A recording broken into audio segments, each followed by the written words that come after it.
E é isso. Então, a gente vai falar sobre empatia, sobre resiliência. A gente vai trocar experiências, né, Karine?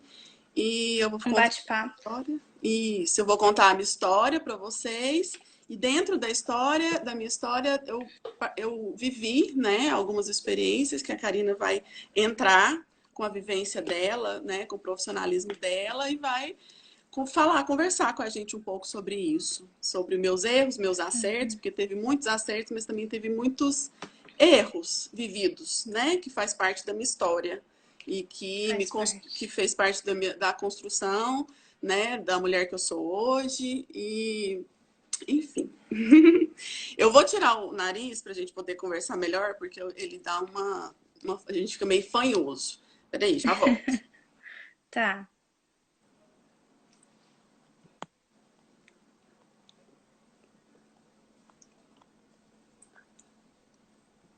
Ui. Vamos lá. Então, gente, muita gente que está aqui me conhece, muita gente não me conhece. É, eu, em 2014, eu sou casada, né, com LU. Em 2014 eu engravidei da minha primeira filha, Maria Fernanda. E assim, o meu sonho a vida inteira foi ser mãe. Sempre sonhei em ser mãe, sempre. Muita gente que me conhece sabe disso, que eu tenho maior facilidade com criança, adoro criança, sempre gostei. Até hoje, as minhas e dos outros, gosto muito de cuidar de criança, gosto muito de viver, de brincar. Então, assim, era meu sonho a vida inteira ser mãe. E aí, com 6 meses de gravidez, eu me deparei com um susto. A gente fez uma ultrassom normal, de rotina, e o médico viu que a minha neném estava com alguma coisa no coração. Aí fomos investigar e descobrimos que ela tinha tetralogia de Fallot, uma cardiopatia congênita. Uma doença que era, não vou falar 100% porque existem vários casos que a pessoa consegue sobreviver e viver com algumas restrições, mas vive. Mas é 90% de chance de a criança não sobreviver depois que nascer, ou que, na verdade, no nosso caso, ela tinha a genesia da válvula pulmonar. Ela não tinha a válvula pulmonar para piorar o caso dela. No meio disso, eu tive também uma infecção que, na verdade, a gente não descobriu certinho. Eu vou pôr aqui o tempo, porque eu fico com medo de passar muito, porque senão a gente não consegue falar tudo. A gente não descobriu exatamente o que eu tinha, eu fiz um tratamento no meio disso e, enfim, o tempo todo muito esperançosa que tudo ia dar certo e que ela ia nascer muito bem e que, independente dessa cardiopatia dela, a gente ia seguindo com o que Deus ia colocando na nossa vida. Eu tenho uma fé, eu sou católica, tenho uma fé muito grande em Deus e isso me ajudou demais a seguir, porque é um baque você escutar de uma médica que é uma doença que é 90% de chance da sua filha não conseguir, porque vão ser várias cirurgias, se conseguir fazer cirurgia, e essa válvula atrapalhava muita coisa. Enfim, com 8 meses de gravidez, por conta do meu quadro de infecção, porque eu tinha exames que mostravam que eu estava com uma infecção generalizada, mas eu não tinha nenhum sintoma de nada, de nada. Eu estava uma grávida plena, a não ser uns quilinhos a mais, né? Muito a mais, na verdade. E aí, a minha médica, eu já estava. Entra uma história que é rapidinha, que a gente nem comentou, Karine, mas Hum. e a minha irmã, ela é enfermeira, minha mãe também é enfermeira. Uhum. Então, a minha irmã trabalha no domiciliar de um plano de saúde aqui de Goiânia. E Uhum. ela estava me ajudando e cuidando de mim. Eu cheguei ao ponto de tomar remédio 6 horas na veia, antibiótico, por conta dessa infecção, que a gente não sabia o que era, em casa. E aí, num dia de desespero da minha irmã, ela no banheiro, se não me engano, eu acho no banheiro ou na sala de trabalho dela, chorando, contando para alguém que eu estava muito grave, mas que ninguém entendia o que estava acontecendo, mas que, né, ninguém sabia o que ia acontecer. E Uhum. aí os exames estavam muito ruins, e aí uma médica, no escutar de uma fresta de porta, uma infectologista daqui de Goiânia, chamou a minha irmã na sala e perguntou o que tinha acontecido, o que é que estava acontecendo, né? Que escutou que remédio eu estava usando na época e tal, e ficou muito assustada, porque era um remédio muito forte e não estava dando resultado nenhum. E aí já partiu o primeiro anjo, na minha, primeiro não, vários anjos antes, mas um dos anjos, que ela teve a empatia de antepassar, ver o outro sofrer, não de sentir a dor do outro. Falar nisso, eu até pensei, tô lembrando agora que a gente não falou sobre o conceito, né, de empatia. Vou contar essa experiência, a gente volta mas a nisso. gente fala. E aí já pediu a minha irmã que eu fosse lá para ela me olhar meus exames, e ela queria cuidar de mim. E aí foi um dos meus anjos, cuidou por alguns dias, mudou remédio, a gente fez vários exames, só que estava muito grave, e a gente decidiu. Ela entrou na minha vida por acaso, me ajudou demais, e ela e a minha obstetra decidiu fazer um parto de urgência e emergência, porque eu estava com os meus exames indicando sepse. Mas eu não tinha febre, não tinha nada. Mas tinha parâmetros que indicavam isso.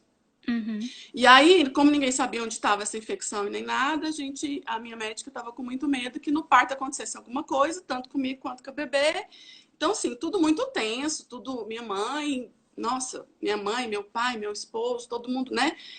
E de verdade, eu ainda assim muito esperançosa que nada fosse acontecer e que ia dar tudo certo.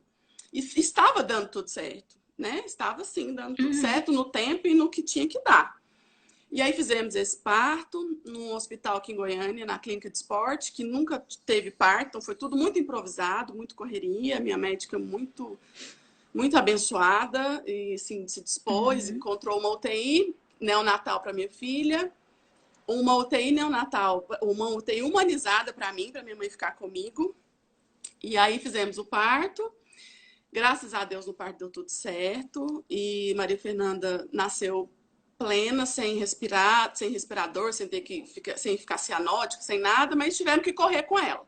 Eu a vi de longe, não consegui pegar, não tive um parto normal no sentido de procedimentos. Tiveram que correr com ela, né? Por muito rápido.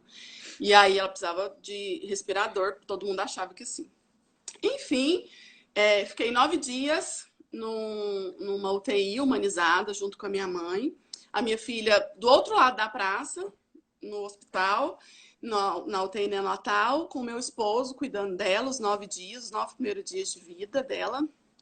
E assim, nós estávamos muito acolhidos pela família, pelos meus irmãos de fé, do grupo Decolores, do MCC.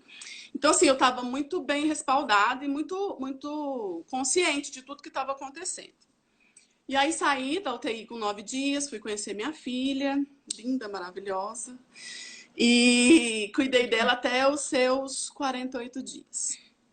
Quando deu 48 dias, a gente saiu de uma visita e, assim, foram 48 dias de montanha-russa, né? Uma montanha-russa, cada dia dormia pensando se o telefone ia tocar, se alguém ia ligar, chegar lá como que ia ser. Eu tinha 20 minutos de manhã, 20 minutos à tarde para ver ela. Tinha procedimentos, né, lá dentro do hospital a cumprir. Então, assim, eu me dispus a ser a melhor mãe de uma paciente possível para que eu conseguisse tudo que eles pudessem me proporcionar, né? Porque eu estava entrando na área deles, eles estavam cuidando da minha filha com todo o amor e carinho do mundo. Eu sentia isso. E eu tenho a plena consciência de que eles fizeram tudo que eles podiam. Então, com 48 dias, Maria Fernanda, a gente recebeu um telefonema que ela tinha piorado. Eu tinha acabado de sair, tinha 1 hora e pouco que eu tinha saído do hospital para visitá-la. E aí que ela tinha tido uma piora, meu esposo me buscou no trabalho e a gente foi ao hospital. Claro que eu já sabia, né, da gravidade do problema dela e de que essa notícia, esse chamado para o hospital, mais certo seria que ela tinha falecido, né? Isso para mim era claro. Então, nós fomos para o hospital e na hora que chegou lá, vem a nossa primeira experiência, que a gente podia conversar sobre isso e, na verdade, já introduzia o conceito, né, Karine? Sim, sim. Quando a gente chegou lá na aula de neonatal, era uma coisa assim, uma cena que eu não esqueço. Não sai da minha cabeça e eu lembro de cada detalhe, sabe? Um corredor, de, de profissionais da saúde que me acompanharam nesses, né? Na verdade, 48 dias de vida dela, mas para mim foi 39 dias convivendo com eles. Natal, Ano Novo, nós vivemos juntos lá. Chorando aos prantos. Eu até me emociono um pouco ainda. São 5 anos, mas ainda assim. Não tem como. E aos prantos, desde o pessoal da limpeza até as enfermeiras, as técnicas, todo mundo, sabe? Assim, e aquilo ali me deu um acalanto, um acolhimento tão grande diante do desespero do meu esposo, porque a gente já entendeu, eles não precisaram dar a notícia, e a gente já entendeu a notícia, né? Uhum. Eles esvaziam a UTI, deixam só o pai e a mãe do paciente junto com eles. E meu esposo, no desespero dele, eu respirei, abracei cada um deles e assim, recebi um amor tão grande, que eu não imaginei que diante de uma notícia dessa, eu pudesse ter esse acolhimento todo, sabe? Foi assim, mágico. Mesmo sabendo que minha filha não estava mais ali, né? Que a minha filha, que eu estava recebendo a pior notícia da minha vida, mas eu fui tão acolhida pelos médicos e por todos que assim, foi mágico, sabe? Foi mágico. Eles não Uhum. sentiram a minha dor, mas eles me acolheram de uma forma que inimaginável. E, Mafé, você compartilhando, eu imagino que quem, assim, escuta a sua história, vai ter muita gente aí que vai sentir isso que você tá falando, vai sentir, às vezes, a sua dor, sabe? A tristeza, a emoção, de uma forma muito natural. Isso é o que a gente fala, assim, de uma empatia emocional. Quando tem alguma identificação, né? Seja uma identificação com a sua história, uma identificação com você, né? Com a própria personalidade, Sim, qualquer tipo de identificação já facilita é, essa empatia, que é justamente você compreender o outro sim. nessa perspectiva. Não gosto muito do conceito de se colocar no lugar do outro, só esse conceito, para mim fica um pouco vago, porque nem sempre. Porque como que eu vou sentir tudo que o outro sente, né? Cada um tem uma A história do história, uma outro, né? vivência. Isso. Mas para chegar o mais próximo disso, por vezes a gente consegue quando tem essa identificação. E parece algo mágico mesmo. Porque principalmente quando você conta fica marcado para você esse acolhimento. O Sim. hospital é mesmo uma escola, né? E eu acho que é, parece ser muito mágico, mas empatia também é um comportamento. Então, assim, quem te acolheu, né? Quem deu conta desse de, de te receber da melhor forma, né? Te passar essa notícia do jeito que dava, né, te acolher da melhor forma possível, não necessariamente nasceu empático. Sim. Então, A gente se empatia é algo que se capacita, né? aprende. Sim. Então, empatia, quando a gente fala de empatia, e aí eu acho importante, assim, para trazer a minha visão de tudo que vai ser dito, é isso. Eu acredito que é um comportamento e que a gente pode sim aprender, né? A gente E o não quanto que é nasce, né? importante. Não, não é algo que você vai nascer, não é algo tão natural assim do ser. Por vezes, a gente consegue emocionalmente, por conta de alguma identificação, conseguir se colocar assim no lugar do outro. Mas por outras tantas vezes não. A gente precisa se esforçar para que isso aconteça.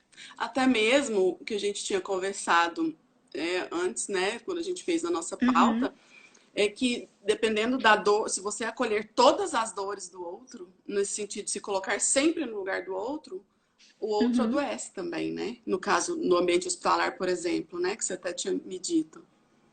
Isso. A gente pode até falar de um burnout empático, porque imagina dentro de um hospital, para o profissional receber vários casos assim, todos os dias, literalmente sentir a dor do outro. Sim. Como que vai ser para esse profissional? Como que é para essa pessoa, né? É adoecedor. E é o que a gente vê muito. É, eu gosto muito de citar esse exemplo, porque é um exemplo que me marcou muito dentro de um dos hospitais que eu trabalhei.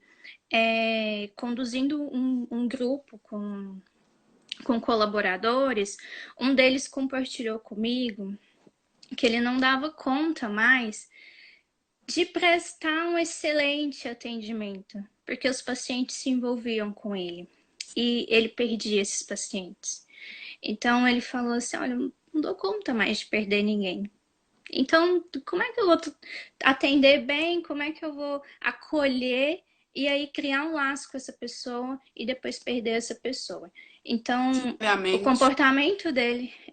comportamento dele já foi para um outro extremo, Sim. que era se manter totalmente distante, por vezes gerava um certo atrito, né, com os nossos pacientes, mas como uma forma de proteção, por uma dificuldade de administrar esses sentimentos mesmo, que é sempre Nobre, se né? colocar no lugar. Isso, Muito nobre que da era parte eles, dele.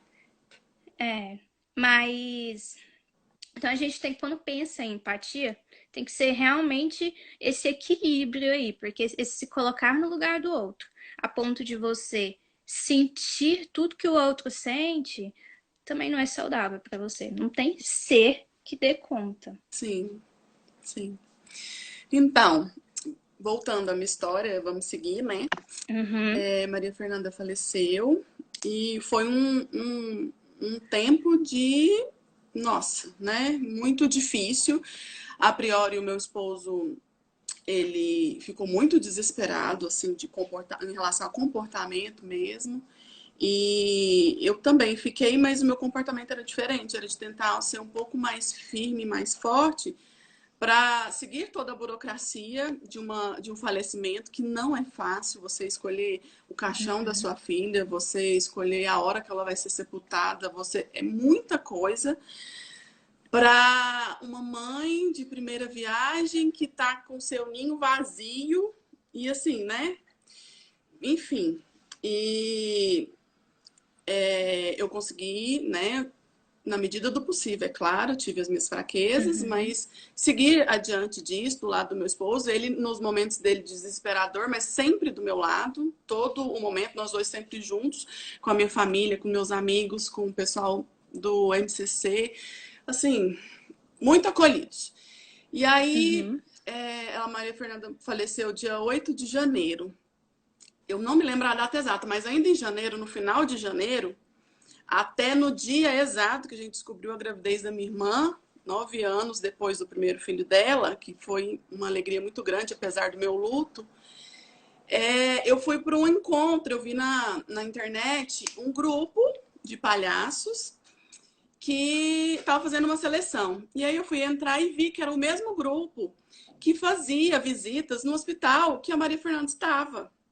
E era assim, gente, eu seguia, eles faziam no sábado as visitas. Então, todo sábado eu passava por aqueles corredores e via aquela alegria.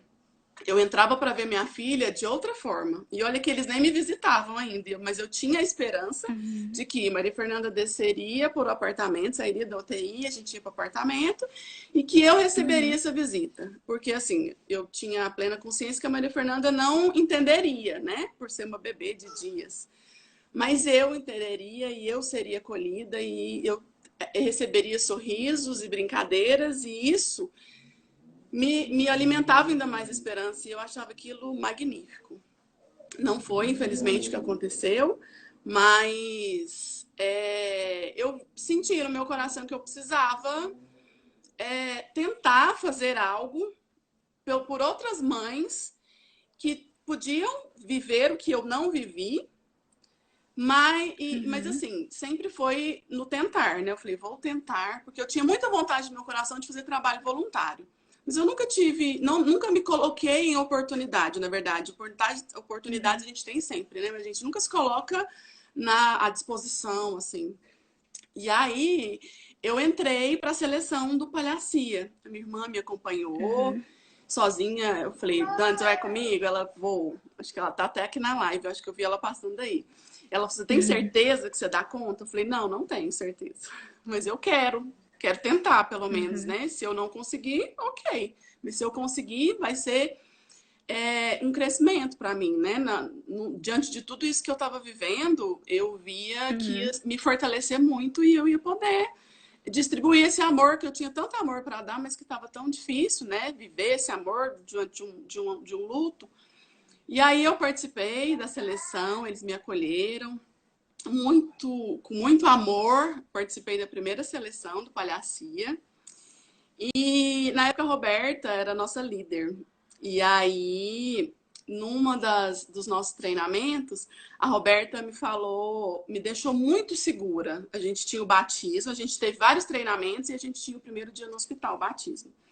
E aí a gente conversou, ela conversou comigo em particular e falou para mim, falou, nós vamos, e se você sentir alguma coisa, se você achar que você não está pronto, ou que você não consegue fazer alguma coisa, porque ia ser a minha primeira vez que eu ia entrar dentro do hospital, que minha filha nasceu, assim, foi para lá, viveu a vida dela inteira e morreu, né?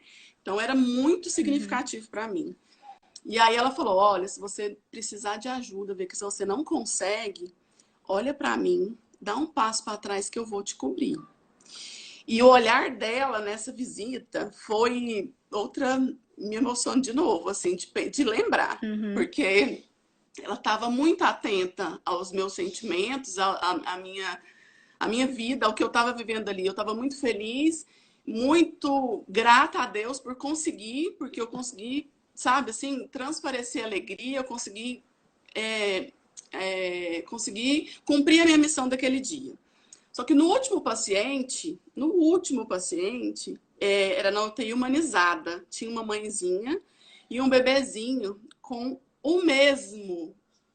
a mesma doença, né? Com o mesmo diagnóstico que a Maria Fernanda.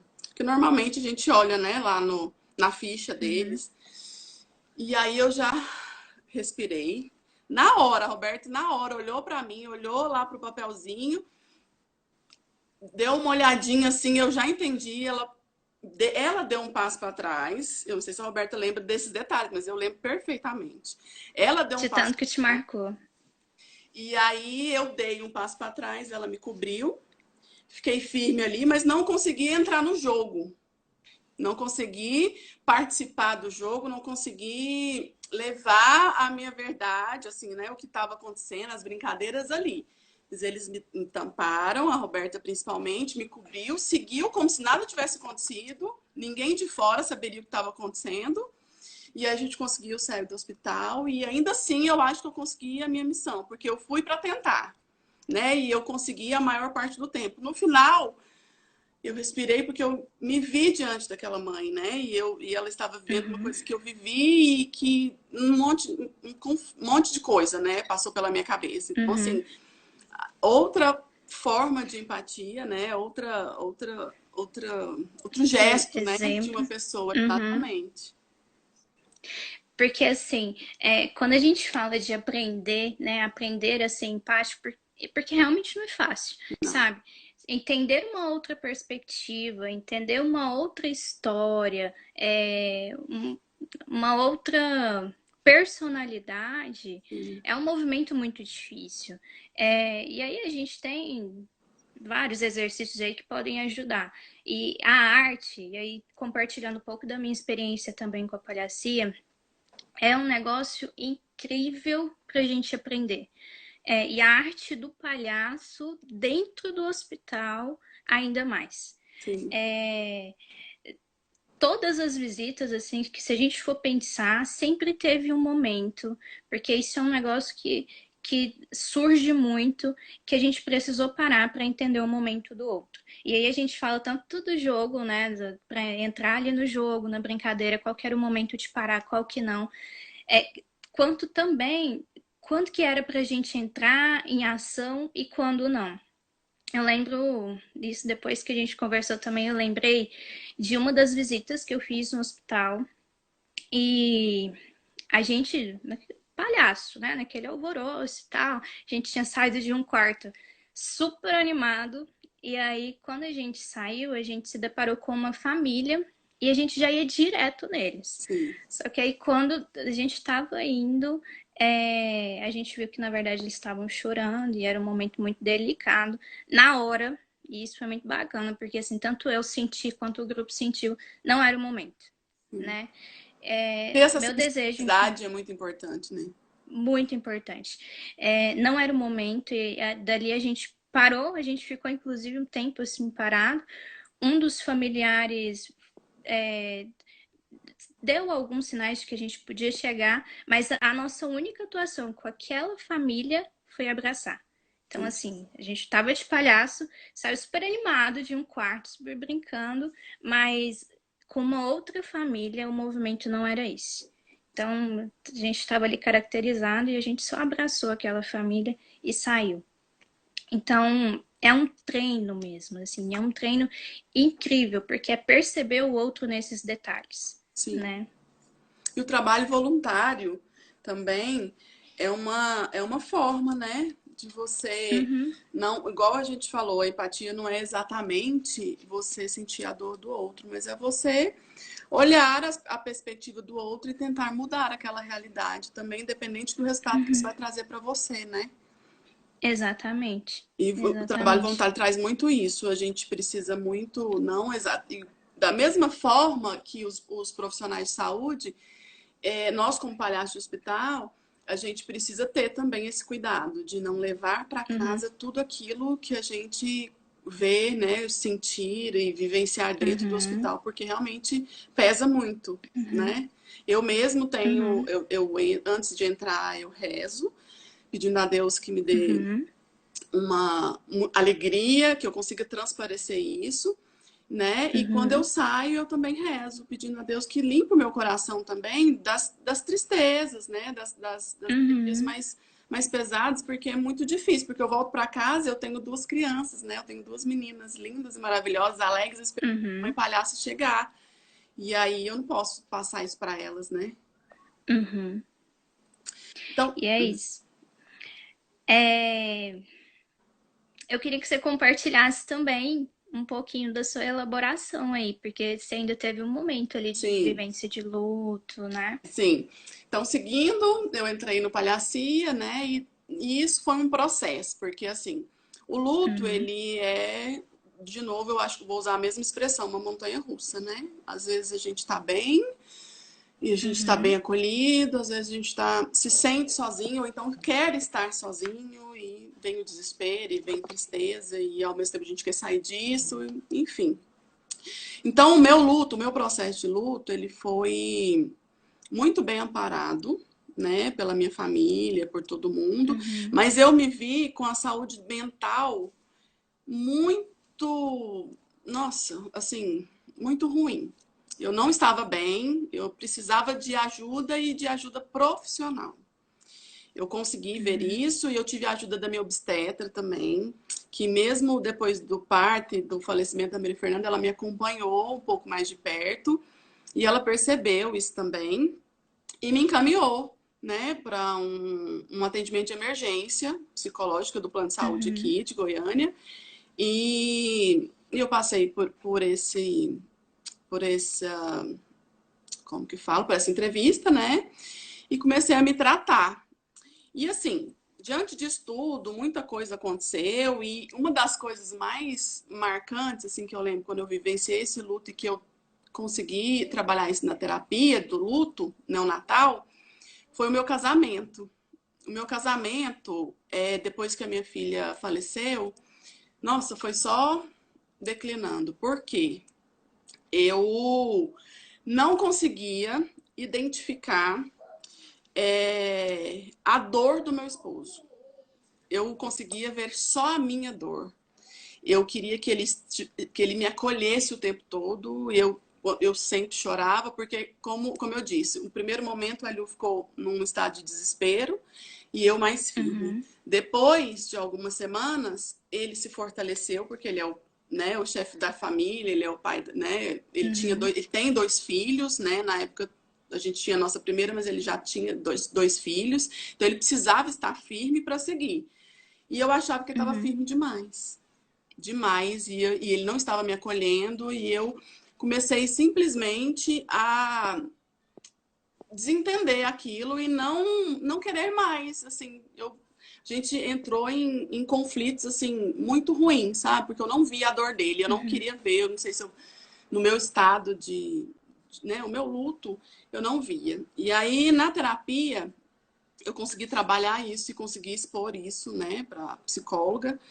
E ela pediu para ele ir, para eu levar ele, porque ela queria escutar o outro lado, né? Que eu falava muito dele, muito bravo e muito chateado e muito triste. E ela, tá, mas posso conhecer ele? Eu falei, claro, marcamos e ele foi. E aí, quando ele foi assim, abriu a mesma coisa de abrir o mar, assim, sabe? Eu consegui enxergar ele de novo. Isso Uhum. foi assim, 3, 4 meses depois do falecimento da minha filha. E ele conseguiu mostrar e expressar diante da psicóloga que ele também estava sofrendo, mas ele sofria de outra forma. Ele viveu o luto dele de outra forma. Não era exatamente a forma que eu estava vivendo. Ele falou muito claramente, falou: "Você não está comigo dentro do banheiro quando eu preciso, quando eu Uhum. quero chorar, porque eu não quero chorar perto de você. Porque se eu chorar e você também chorar, quem vai nos acolher? Porque se você Uhum. chorar, eu te acolho? Sim. Se eu chorar, você me acolhe? Sim. Mas se for só os dois, se for os dois de uma vez, e aí? E eu preciso seguir, eu preciso trabalhar, a gente precisa seguir. Só que eu não consegui enxergar. E aí, nessa sessão, eu consegui ver a dor dele era tão grande quanto a minha. E, assim, tão presente, tão atual, porque eu achava que ele estava esquecendo. Tipo, ele não está sofrendo mais, ele está esquecendo de tudo isso e eu não consigo esquecer?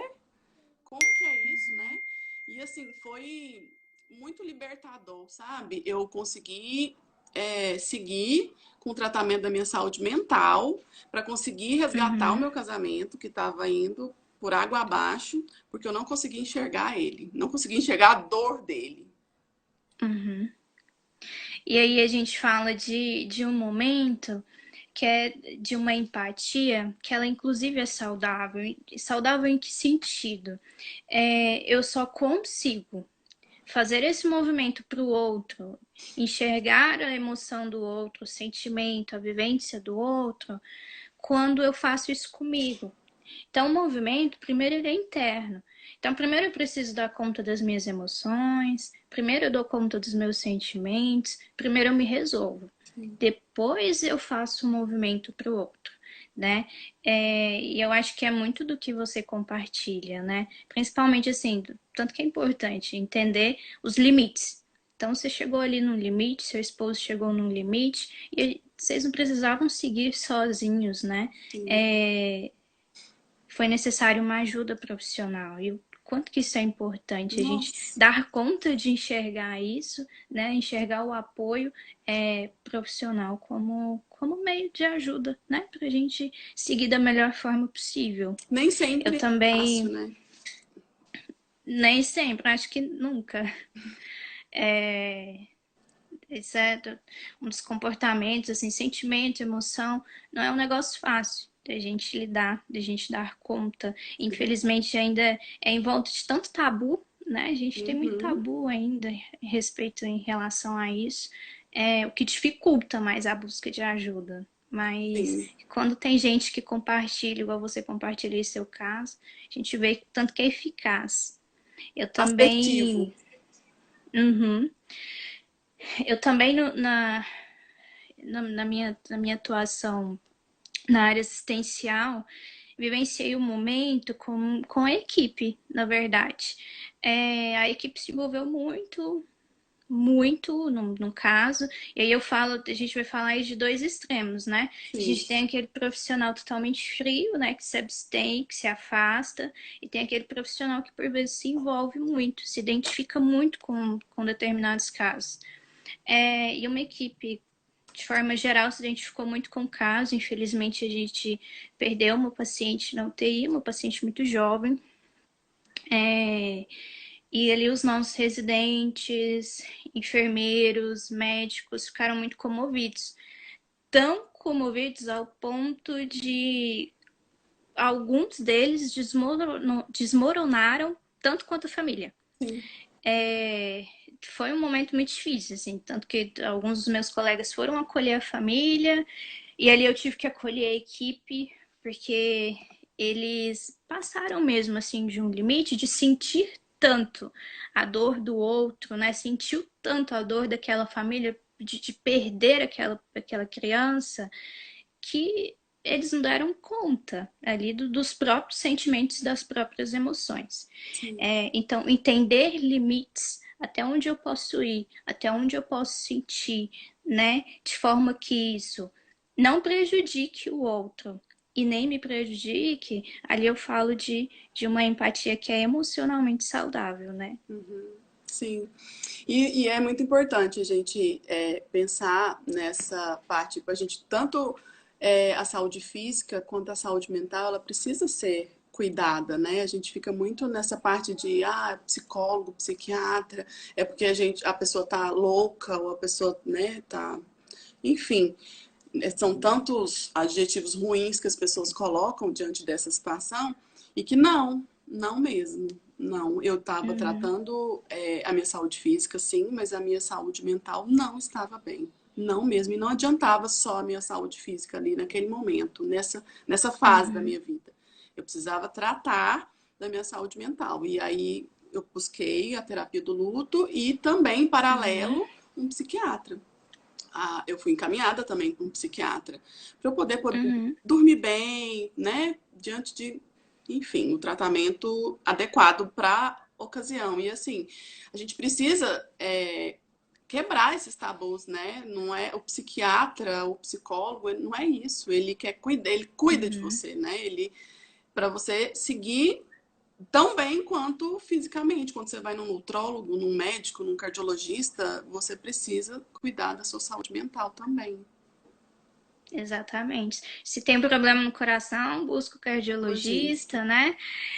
Eu tô ali com algum problema no estômago, vou no gastro e trato. E se eu tenho problemas de comportamento, emocionais, né, psíquicos, por que não buscar ajuda, né? Com certeza, com certeza. Por que que eu tenho que dar conta sozinho? Sim. Então, a gente, diante da minha história como todo, a gente selecionou esses casos específicos, né? Esses pontos de experiência específicas. E a gente se propôs a falar sobre empatia e sobre resiliência, né? Que tá bem Uhum, ligada, né? E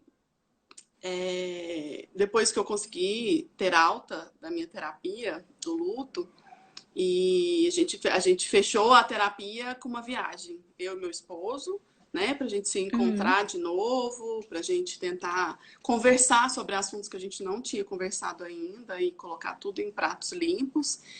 E aí, para eu poder me cuidar para me abrir para a vida de novo, né? Porque meu sonho era ser mãe, eu já era mãe, eu já estava, uhum, né? Já era a mãe da Maria Fernanda. Na Maria Fernanda eu gerei ela nasceu e ela faleceu, né? Mas eu ainda era mãe, mas eu queria uhum, continuar essa missão, que eu tenho certeza que é a minha missão, sabe? É o meu propósito de vida é ser mãe. E aí eu me uhum, cuidei fisicamente, cuidei do meu casamento, cuidei da minha saúde mental e me preparei para ter mais um filho. E aí Deus me deu de presente a minha Ana Catarina. E assim, se não fosse tudo isso, se não fosse eu tentar e lutar para ficar melhor, para me cuidar, para ficar bem, procurar ajuda, aceitar a ajuda das pessoas, eu tive muita ajuda. Vocês não têm noção uhum, quanto eu tive de ajuda. Desde o vem aqui para você ficar aqui do meu lado enquanto eu trabalho, mas você fica calado, não precisa falar nada, só fica aqui do meu lado. Eu não vou ficar te perguntando, você pode chorar, você pode rir, você pode deitar, você pode dormir. A minha amiga Silvia, sabe? Eu lembro, isso uhum, também me marcou muito, sabe? Ela falava, ela trabalhava numa academia, e aí ela falou pra mim, ó, vem pra cá, não fica sozinha aí, não. Vem aqui, deita ali no escritório, senta aqui comigo, se você quiser conversar, conversa, se não quiser, não conversa. Fica aqui uhum, comigo. E isso para mim foi muito importante. Eu fui várias vezes para lá, porque eu estava em casa, de repente eu uhum, falava, não, se eu ficar aqui, a minha cabeça não para de funcionar, eu vou enlouquecer. E eu ia para lá, eu ficava calada, ao mesmo tempo eu conseguia me abrir um pouco, às vezes não falava nada, às vezes ria muito. Então, assim, a gente precisa buscar, né? Que é a resiliência, né? Você, apesar de Uhum. tudo, apesar de o mundo tá desmoronando, mas você precisa estar aberto a passar por isso tudo, né? A lutar porque imagina se eu tivesse desistido, como seria a minha vida hoje sem as minhas meninas? Nem sei, nem Uhum. sei. Quem me acompanha sabe o quanto eu sou presente na vida delas, o quanto eu Mãezona. tento eu coloco o meu máximo para ficar perto delas. E a Ana Catarina foi meu bebê arco-íris, assim, ela me trouxe a alegria, ela me trouxe a cor para minha vida de Uhum. novo. E ela veio numa época da Zika, quando estourou a Zika aqui no Brasil. Então, assim, eu tava com medo, com alegria, com desespero. Nossa. Ah, menina, foi assim, um reboliço. Mas foi lindo, a gravidez dela foi excelente. Tive ela maravilhosa, é uma menina linda, meiga, uma princesa. E aí, sem querer, como que é que fala? Sem querer querendo? Querendo, sem Sem querer querer querendo? querendo, sem ter a certeza, assim, sem com medo de falar que eu queria, quando a Ana Catarina tinha 9 meses, eu engravidei da Mariana, minha terceira filha, que é a minha caçulinha, que veio para colocar minha vida de cabeça pro ar. A sapeca, custosa, meiga, carinhosa. E assim, eu sou muito grata, sabe? Muito grata a todo mundo que me acolheu, a todos os profissionais, a toda a minha família, aos meus amigos, aos grupos que eu participei, sabe? Diante disso, Uhum. eu fui fazer crisma. E o grupo de crisma também me acolheu de uma forma também esse ano todo. Então, assim, eu fui muito bem amparada, sabe? Eu Uhum. aceitei, eu me abri para ajuda. Eu aceitei a ajuda das pessoas, sabe? Eu tenho Uhum. uma amiga que é minha comadre também hoje, que é a Ana Maria, e as outras amigas também que estavam juntos, Lele, Aline, Gisele, um monte de gente que também não me deixava sair do foco, sabe? No trabalho. Uhum. Quando via que eu estava desviando para cair um pouquinho, eu, peraí, vamos ali almoçar, vamos ali fazer alguma coisa. Isso é muito importante. Essa rede de apoio é muito Sim. importante. Tanto Eu acho que por vezes. Pode falar, Lu. tanto na parte da empatia quanto na parte da resiliência, Uhum. né? Para você conseguir lutar, porque sozinha a gente não consegue. Não Não consegue. dá Isso é conta. fato. Não consegue. Se você não tiver a sua fé firmada, independente do que você acredita, né? Eu sou católica, Uhum. acredito, né, em Jesus Cristo, em Nossa Senhora, e sou muito devota, mas independente da Uhum. crença da outra pessoa, se você não tiver firmada na fé, se você não tiver sua família, se você não tiver ajuda psicológica, ajuda. Enfim, eu acredito, Uhum. eu tenho certeza absoluta que eu não tinha dado conta. É, eu acho que por sorte, né, assim, a gente tem uma sorte aí de ter, que eu compartilho do mesmo, assim, eu tenho uma rede de apoio incrível também, é, e aí, às vezes é até, não vou usar a palavra fácil, né, mas é um pouco mais fácil a gente dar conta desse comportamento empático, quando a gente Sim, tem tanta gente que ensina isso, sim. ensina acolhendo a gente. É, porque ser empático é isso, gente. Se eu pudesse resumir, eu resumo empatia em você ser espaço para outra pessoa. Ser espaço para o outro chorar, para o outro ser aquilo que ele ser aquilo que ele dá conta de ser naquele momento, para ele ter o que precisa, né? Ele ser, encontrar em você um espaço ali para ser. E por vezes isso a gente tem muita sorte de ter gente assim pertinho, né? Sim. Que faz sempre esse movimento. Mas eu falo também que para quem tem essa dificuldade, porque tem muita gente que fala mesmo que tem mais dificuldade de ter esse olhar para o outro. E Sim. hoje a gente vivencia muito isso, né? Porque esse olhar para o outro envolve aí uma responsabilidade social, uma responsabilidade coletiva. Essa pandemia trouxe à tona Exatamente. muito isso, né? Uhum. Com, com gente que tem dificuldade de ter empatia, socialmente tem comportamentos que prejudicam muito mais o outro, né? Não tem esse olhar. E para quem tem essa dificuldade, é possível aprender. é possível. E eu falo assim, e aí trazendo agora o grupo, né? O trabalho voluntário, palhacia, é um aprendizado e tanto. Sim, nossa, É uma oportunidade ímpar da única. gente aprender a olhar para o outro, a Sim, enxergar o outro nesses detalhes. sim. Enfim, a gente vai encerrar, a gente já está chegando em 52 minutos. E, Karine, muito obrigada por ter aceito esse. Ah, eu que agradeço. E a gente trabalhou algumas vezes, né, no hospital juntas, Uhum. e a sua doçura me encanta muito. Isso que eu lembrasse de você para falar sobre isso, para falar sobre a minha história e para falar de dois assuntos tão importantes, né? Ô, meu amor, peraí, que tem uma menininha que acordou aqui, ai, que precisa de colo. Oh, meu Deus! É a caçula, é a Mariana. E muito É a obrigada por ter Pitititica. aceito. Obrigada. Muito obrigada por ter Eu que aceito o agradeço. convite, viu? Obrigada, Mafê. Sua história é incrível, Obrigada. incrível. Acho que ouvir de novo e com mais detalhes é muito bom, né? Eu Obrigada. aprendo, já aprendi e ainda aprendo muito com você. Vamos aproveitar, né? Dia das Mães Ah, amanhã. Minha mãe, sim. minha mãe linda, maravilhosa, tá aqui, né? A gente falou em família agorinha. Então, mãe, feliz Dia das Mães. Obrigada, porque empatia, Mafê, como a gente falou, né? Alguns têm a sorte.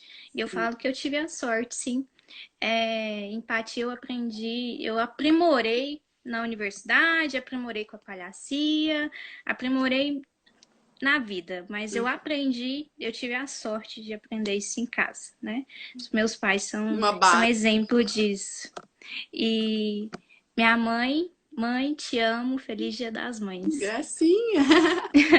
Aí também vou dar o Dia das Mães, feliz Dia das Mães para minha mãe, que foi assim parte fundamental dessa minha história. Não falei muito dela aí, mas assim, dos meus 9 dias de UTI, ela cuidou de mim como uma bebê, como a minha filha estava sendo cuidada pelo pai. Ela cuidou de mim como uma bebê. Eu voltei a ter que fazer, né, as minhas necessidades fisiológicas numa fralda. Ela teve que me dar banho. Eu estava dentro da UTI sem poder. Então, assim, eu nasci de novo naquele dia, nesse primeiro parto. E ela estava comigo, cuidando de mim do mesmo jeito que quando eu nasci. Então, assim, eu sou muito grata. Uhum, Claro que meu pai também, dando todo o apoio por fora, e enfim, todo mundo. uhum. Feliz Dia das Mães para minha irmã linda, maravilhosa, que eu amo, todas as minhas amigas lindas, todo mundo. Feliz Dia das Mães. É um dia tão importante, mas é um dia, mas é uma data que é diária também, né? Você que o diga, né, Mafê? Feliz Dia das Sim! Mães pra você, mãezona. Mãe. Então tá, Gente, gente. Muito obrigada pra obrigada. quem assistiu. Isso. A gente quase, viu? A gente quase bateu o Jorge Mateus, Tá falei. vendo? Pô, vamos bater. Eu acho que bateu. Depois eu vou até olhar. Eu acho que bateu, viu? Muito obrigada, cara. Obrigada, Deus te gente. abençoe, te dê muita saúde, muitas alegrias para você continuar essa jornada sua que é tão linda, que é tão importante. Obrigada, E Mafê. volta, doutora Amém. Caramelo. Volta, né? Caramelo vai Volta. voltar. Tá Então de tá. férias só. Caramelo tirou só umas férias. Ah, então tá bom. Então, um beijo. Beijo. Com Deus. Vou finalizar Tchau. aqui. Tchau, tchau. Tá bom. Tchau, tchau. Então, pessoal, muito obrigada por vocês terem acompanhado. Se vocês tiverem oportunidade de fazer algum tipo de trabalho voluntário, o Palhacia é um grupo muito sério, um grupo que acolhe muitas causas e a gente faz seleção 2 vezes por mês, 2 vezes por ano. E quem não estiver seguindo, segue aí a nossa página, acompanha as nossas redes sociais. O nosso trabalho é um trabalho muito lindo. Muito obrigado por todo mundo. Muito obrigado por tantos coraçõezinhos, tantos emotions, tantas coisas. A gente feliz Dia das Mães para quem está falando. Muito obrigada pelos elogios, obrigado por todo mundo quem acompanhou. Estou muito feliz de vocês terem acompanhado. A live vai ficar 24 horas também aí gravada nos stories. Quem não acompanhou, vai ter a chance de acompanhar. E é isso, pessoal. Muito obrigada. Deus abençoe. Feliz Dia das Mães para as mães. Boa noite. Fiquem com Deus. Tchau. Tchau, Mari. Tchau. Manda beijo. Beijo. Tchau, tchau.